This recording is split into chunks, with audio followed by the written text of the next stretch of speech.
why America should fight communism. Thank you for standing up for the rights of every human being, and thank you for supporting this. I know it's really, really tough. I've been to a number of communist countries when I made the Olympics. The first gold medalist was Gao Min from China. I also went to Russia when it was communist country. It still is, but when it was, then opened up after. And then I also walked through the wall from West Germany that was free to East Germany, and I competed in there. And that was an amazing experience because I understood then what does communism look like, because I had not experienced it. But once you do, you cannot look back. And I understand now. I see our own country, and we're going down that road, and it's not a pretty thing. And it worries me tremendously. And Miles Guo, I follow you. Stephen K. Bannon, I follow you.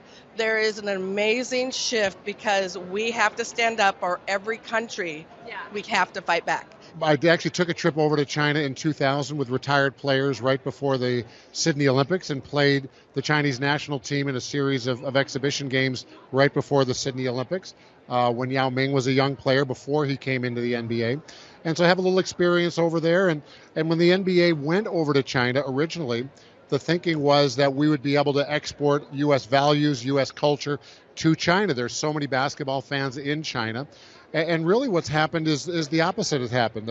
The Chinese have been able to import into America their values and systems to us, which is something that's probably the opposite of what makes America great. We consider ourselves the greatest nation on earth because the rights of our citizens come from a power above government. So there is a power in that. We're not slaves to the government whims, where the United States have bestowed the rights on their citizens from a higher power, from God essentially, which allows them the strength to achieve personal merit, personal freedom, and the American dream. And that's something that right now we're fighting to preserve here. We think the world would be much better if citizenry around the world would have that ability and that freedom.